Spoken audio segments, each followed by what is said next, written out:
Boa noite, irmãos. Que a graça e a paz do nosso Senhor Jesus Cristo esteja conosco. Vamos dar início ao nosso culto fazendo leitura no livro de Salmos 139. Acompanhe comigo. Senhor, tu me sondas e me conheces.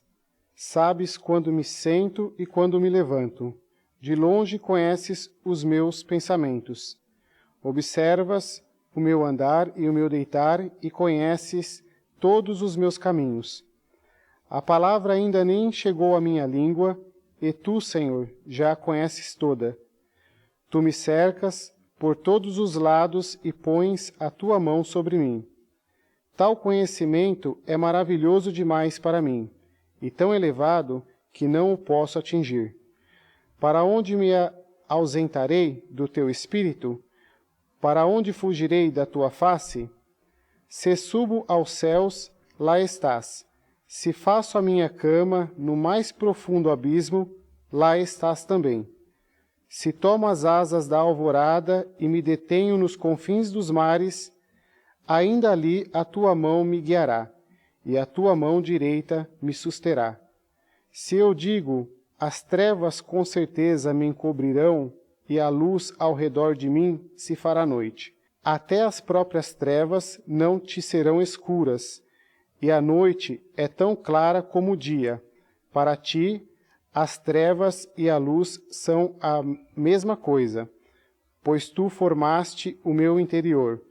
Tu me teceste no ventre de minha mãe. Graças te dou, visto que de modo assombrosamente maravilhoso me formaste.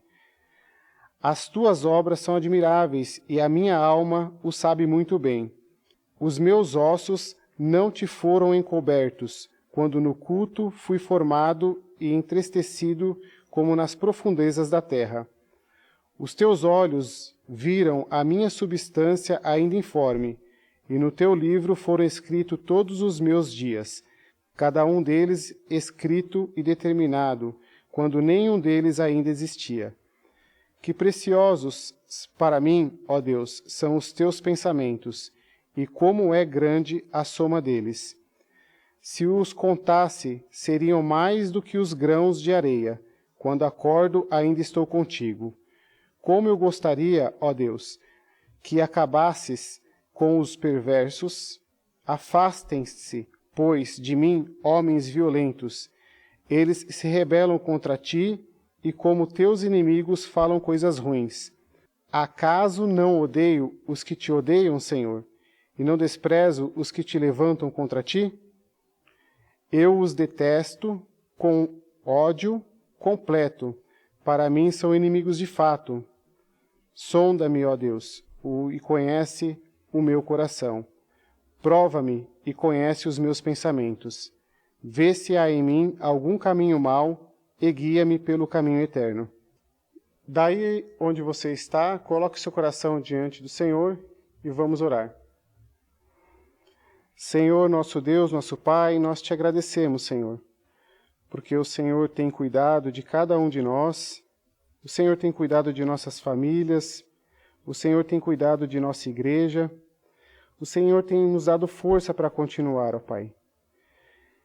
É um privilégio, Senhor, estar aqui junto com o Senhor e poder fazer parte do corpo de Cristo. Nós te agradecemos por todas as famílias, as igrejas, Senhor, espalhadas em toda a face da terra, Senhor. Te pedimos também, Senhor, perdão pelos nossos pecados. O Senhor nos conhece, o Senhor sabe o que fazemos de errado, o que fazemos que desagrada ao teu coração, Senhor. Que o Senhor nos perdoe e nos dê um maravilhoso dia, Senhor. Em nome de Jesus Cristo. Amém. Agora vamos para um momento de louvor. Boa noite, irmãos. A graça e a paz do Senhor Jesus esteja conosco. Amém?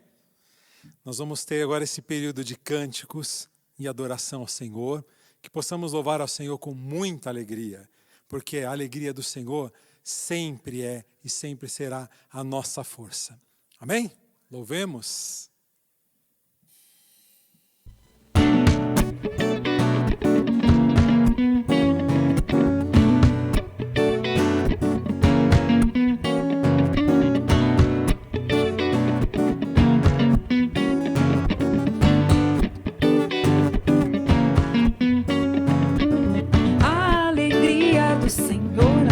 nossa força é. A alegria do Senhor, a nossa força é. A alegria do Senhor, a nossa força é. A alegria do Senhor. Ninguém pode tirar, ninguém pode roubar, ninguém pode tirar. Ninguém pode tirar, ninguém pode roubar, ninguém pode tirar. As águas vivas inundam a alma, como o mar invadir a praia. Fonte de vida que nutre e sustenta e faz transbordar nossos corações. Durante as horas escuras da noite, não deixará abater seu povo. Fortalecidos no Espírito Santo, quem tem alegria não pode parar. A alegria do Senhor, a nossa força é. A alegria do Senhor, a nossa força é. A alegria do Senhor, a nossa força é. A alegria do Senhor. Ninguém pode tirar, ninguém pode roubar, ninguém pode tirar. Ninguém pode tirar, ninguém pode roubar, ninguém pode tirar. As águas vivas inundam a alma, como o mar invadir a praia. Fonte de vida que nutre e sustenta e faz transbordar nossos corações. Durante as horas escuras da noite, não deixará abater seu povo. Fortalecidos no Espírito Santo, quem tem alegria não pode parar. A alegria do Senhor, a nossa força é. A alegria do Senhor, a nossa força é.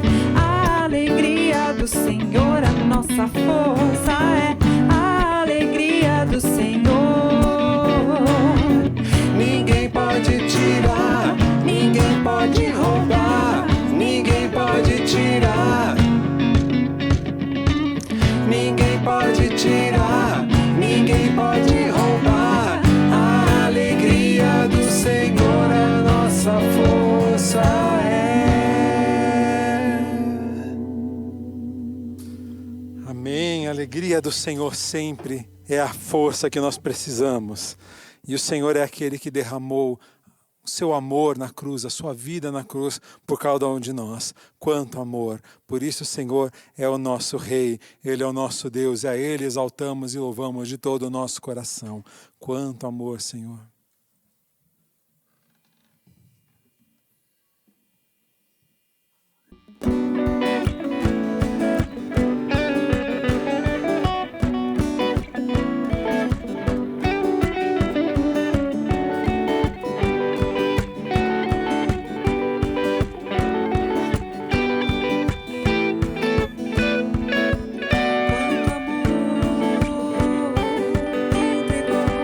Quanto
O Senhor é o nosso Rei e nosso Deus.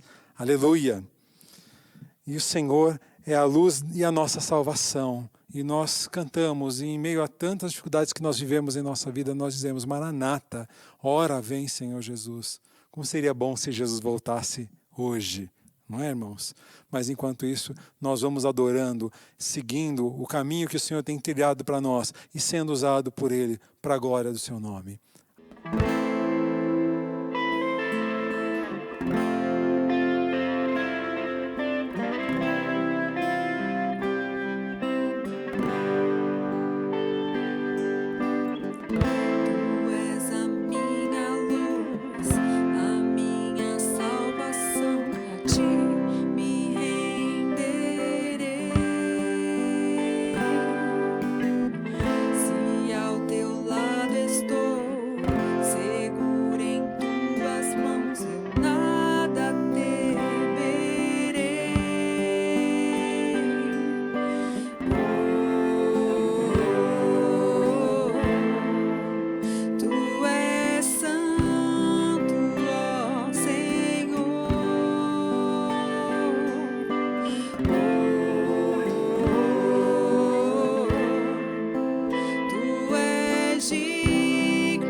Jesus, vem Jesus.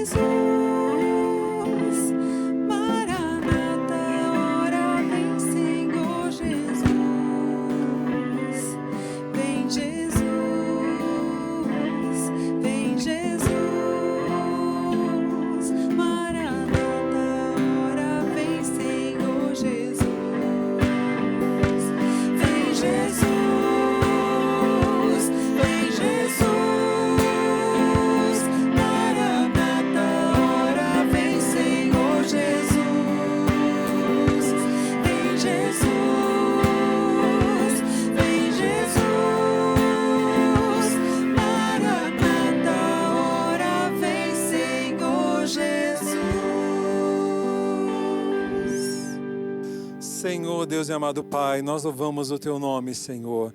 Nós somos gratos a Ti porque o Senhor é bem presente em nossas vidas, nos sustentando dia a dia e mesmo em meio a tudo que vivemos nesses dias difíceis de hoje, Senhor. Mas nós queremos ter o bom ânimo que o Senhor nos ensina, porque o Senhor venceu o mundo, o Senhor é o vitorioso e havemos de ser vitoriosos no Senhor Jesus, nesse nome poderoso, o nome do Senhor. Aceita, Senhor, os louvores que de todo o nosso coração oferecemos a Ti, Senhor.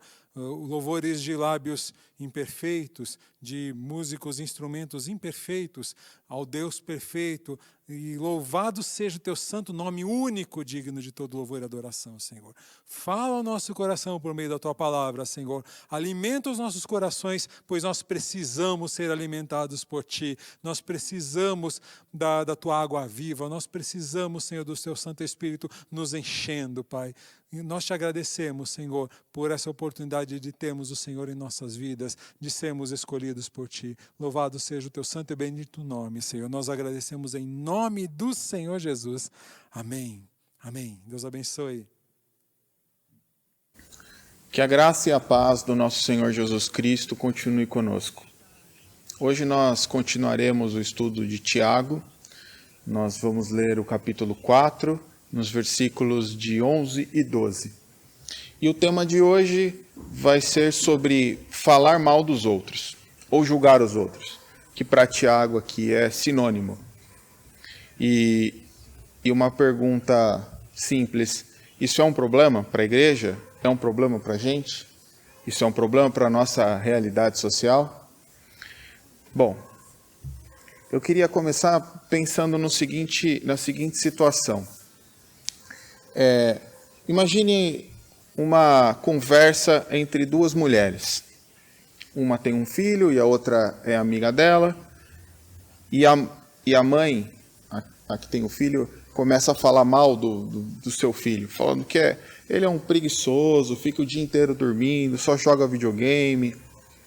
Isso não vai dar nada da vida.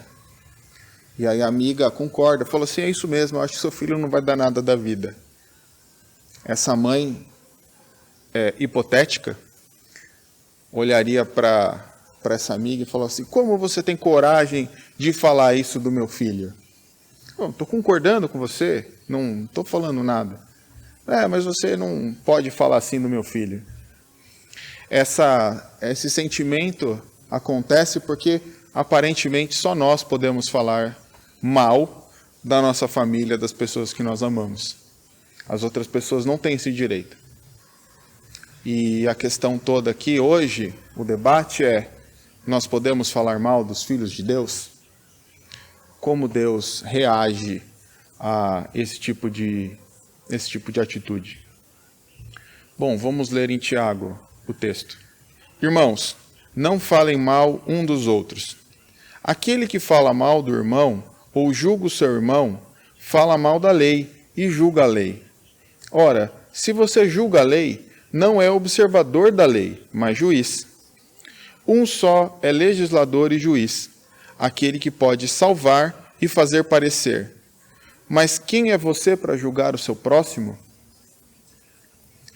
Olha como termina essa passagem. Quem é você para julgar o seu próximo? Bom, será que Tiago está proibindo todo e qualquer julgamento? Então, se levássemos, se a resposta for sim, Tiago está proibindo tudo, nós não poderíamos julgar nada.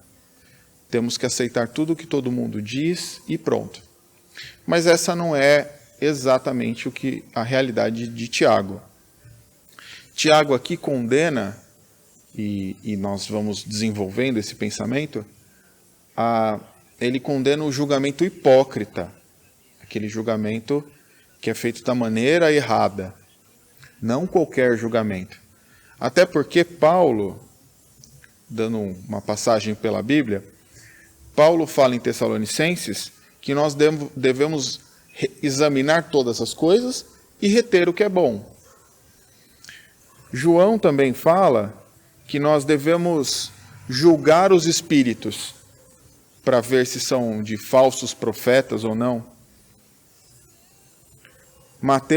em Mateus, Jesus fala que os discípulos deveriam ter cuidado com os falsos profetas. E como você sabe que um profeta é falso, se não julgando o que ele diz? O fato é que nós devemos julgar. Nós não devemos julgar de maneira hipócrita. São coisas distintas. Nós devemos julgar os que as pessoas falam. Nós devemos julgar o que eu estou falando agora. Será que isso é mesmo bíblico? Não é? É essa a nossa régua. É a palavra de Deus. Essa é a régua que nós devemos usar para julgar todas as coisas. Então, se julgar uma atitude é certa ou errada, se uma informação é correta, se eu devo viver de uma maneira ou viver de outra, se uma mensagem, nesse caso profecia, se enquadra na questão do sermão, se essa mensagem, se essa profecia, essa palavra vem mesmo de Deus ou não. Nós devemos julgar todas essas coisas. Agora, quando nós julgarmos, nós não podemos esquecer em tempo nenhum que nós somos também pecadores. E quando nós julgamos as pessoas sem essa régua, sem essa avaliação, aí nós estamos julgando de maneira hipócrita. Tiago coloca julgamento com falar mal como sinônimos. Ele coloca no começo do versículo 11, ele começa falando de falar mal, né? Quem é você para falar mal? E fala bastante de julgamento. Ele trata isso como sinônimos. Talvez na nossa cabeça nós dividamos isso. Uma coisa é falar mal, outra coisa é julgar. Tiago está colocando no mesmo balaio aqui. Então, falar mal de alguém, falar mal do vizinho, do cunhado, do primo, do parente, e julgar é a mesma coisa. E ele está dizendo aqui que nós não temos esse direito. Nós não temos o direito de julgar as pessoas pelas nossas regras, é claro, né? Pelas nossas regras. Não quero invalidar o que eu já disse.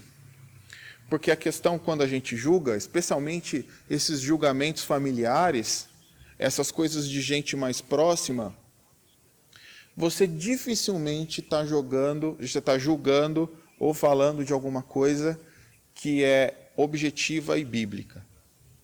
Não, eu acho que o meu primo está fazendo essa atitude e em tal texto da Bíblia ele está enganado, está cometendo um erro. É dificilmente isso.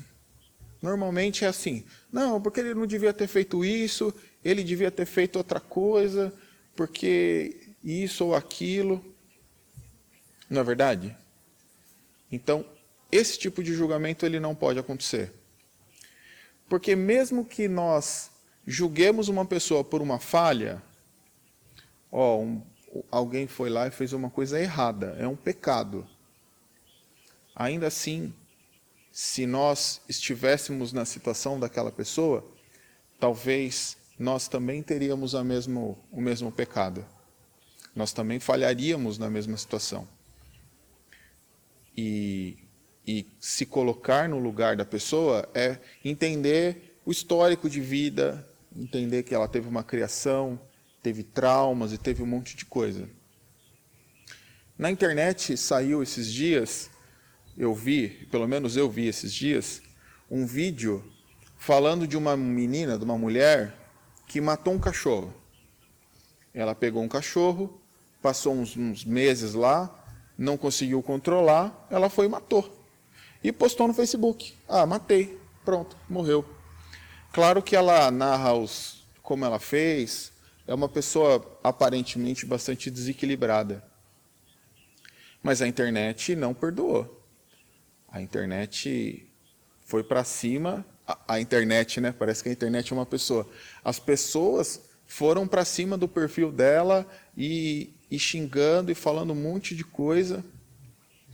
Eu não estou aqui querendo validar uma atitude. Não estou falando aqui que matar um cachorro está certo, que está tudo bem. Tem até lei contra isso. Ela provavelmente até vai responder na justiça em relação a esse processo todo.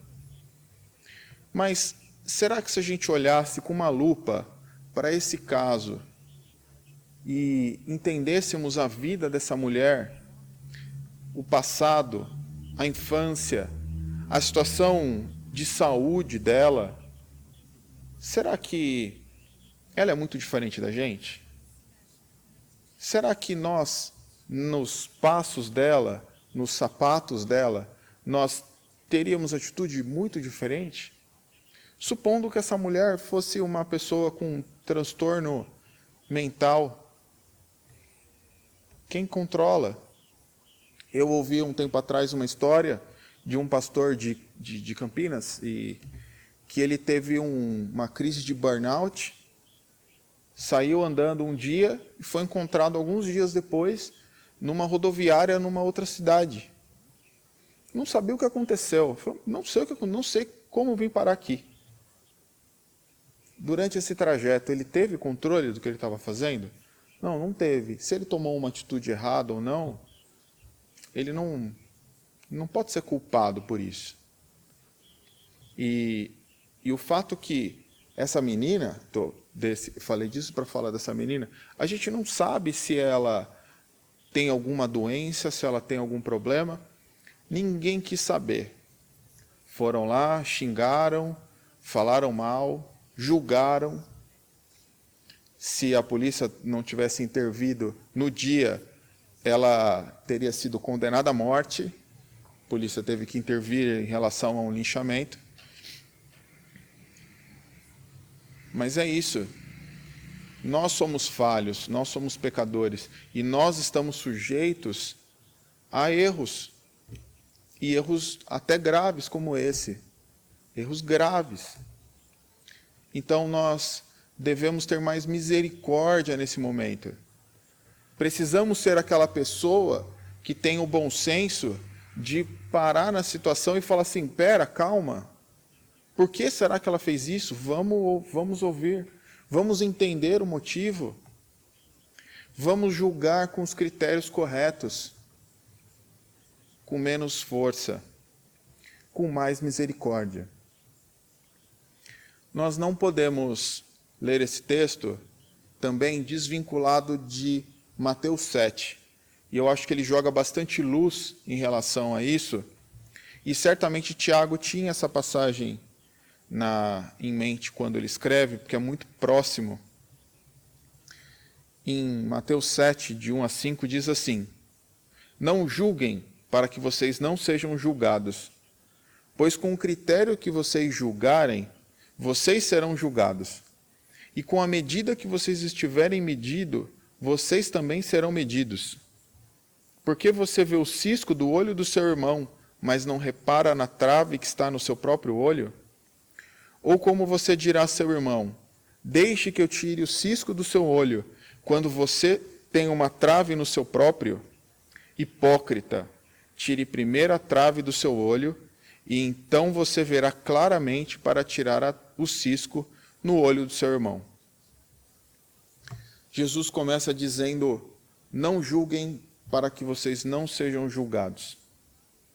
Se o texto parasse aqui, então Jesus teria vedado todo e qualquer tipo de julgamento. Mas ele não para, ele continua. E ele diz que com a forma que a gente julga, nós seremos julgados também.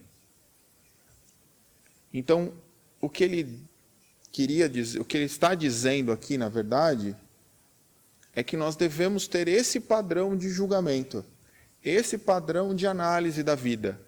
É o padrão bíblico. Essa é a nossa régua. Se a nossa régua for muito dura, muito rígida, vai ser ela que Jesus vai pegar na hora de nos julgar. Né? É a mesma medida que eu meço as pessoas, eu serei medida. Então, eu já falei num outro vídeo, Deus vai ir lá no armário dele de réguas, vai pegar que tem o meu nome. Aqui, ó. Essa aqui é a régua do Alfredo. Essa que ele usou para medir todas as pessoas. E com essa régua que ele vai me avaliar. Então, a questão aqui não é uma vedação em relação a qualquer julgamento. Ele está falando do julgamento hipócrita. Julgamento daquele que está com uma trave no olho, que tem um pedaço de madeira atravessado no olho, mas está apontando para o cisco que tem no olho do irmão. Aquele que está com uma coisinha ali. E aí parece um exagero de Jesus. Jesus está falando uma coisa exagerada. Quem que tem um pedaço de madeira no olho e está olhando para o irmão? Isso nunca acontece. Mas se nós fôssemos olhar a quantidade de pecado, vamos medir assim, tá? Quantidade de pecado. Quantos pecados você conhece das pessoas que estão ao seu redor? Se fôssemos contar, vamos fazer essa brincadeira, vamos contar. E você comparasse com os pecados, os seus pecados, que você conhece, e aí tem um problema, porque você se conhece melhor. A gente conhece os pecados das pessoas que ficam mais evidentes. Os internos, a gente não sabe. Se houvesse uma máquina que revelasse todos os nossos pecados e que pudesse passar assim no telão aqui, vem aqui no telão da igreja aqui, vamos passar todo o pecado, todo o meu pecado aqui de um dia só. Seria uma coisa bastante complicada. Provavelmente com todo mundo, qualquer um de vocês. Mas, se você olhar a quantidade de pecado que você tem e comparar com a quantidade de pecado que você conhece das pessoas ao seu redor, talvez essa imagem de Jesus fique mais clara. Talvez os seus pecados sejam uma trave que fica grande ou deixa o pecado do seu irmão como um cisco. Simplesmente porque você conhece. O retorno é verdade. O retorno é verdade. Então, o que Jesus fala com isso? Tenhamos misericórdia. Tentemos primeiro resolver as nossas vidas.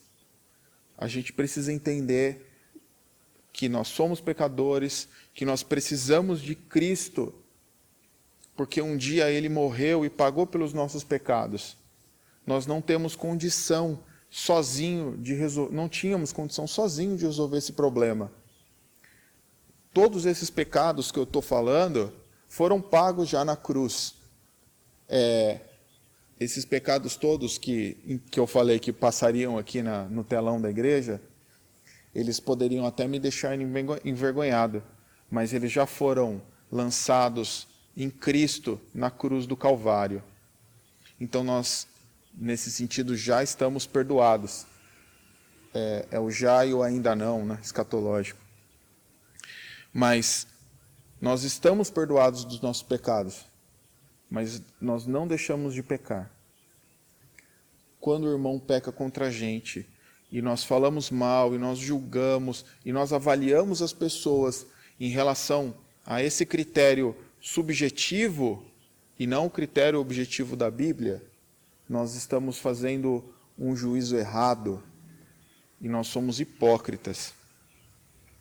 Para concluir, eu queria deixar só uma imagem, para que a gente lembre disso o tempo inteiro.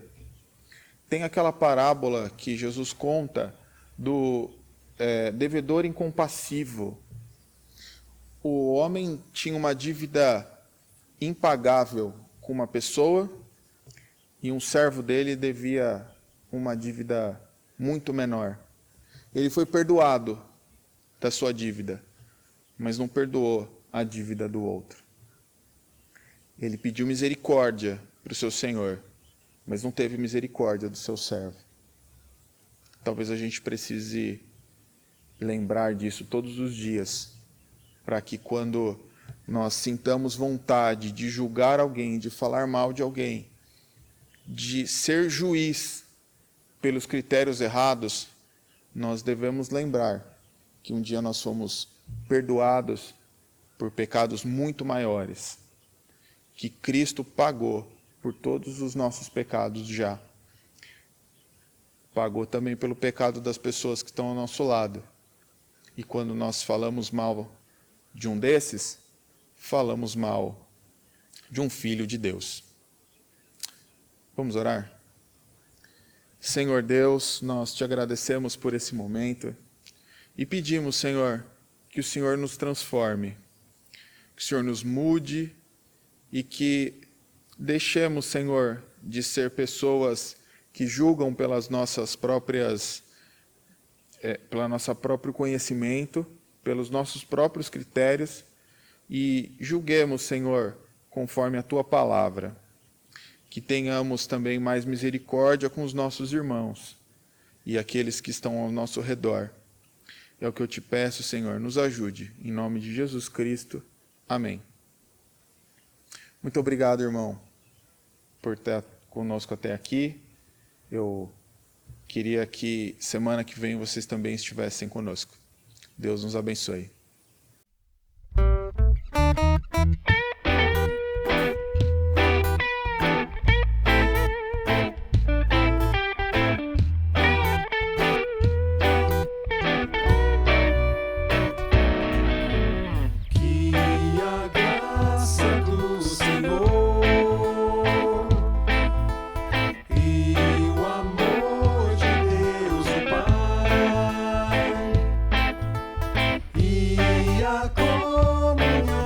Espírito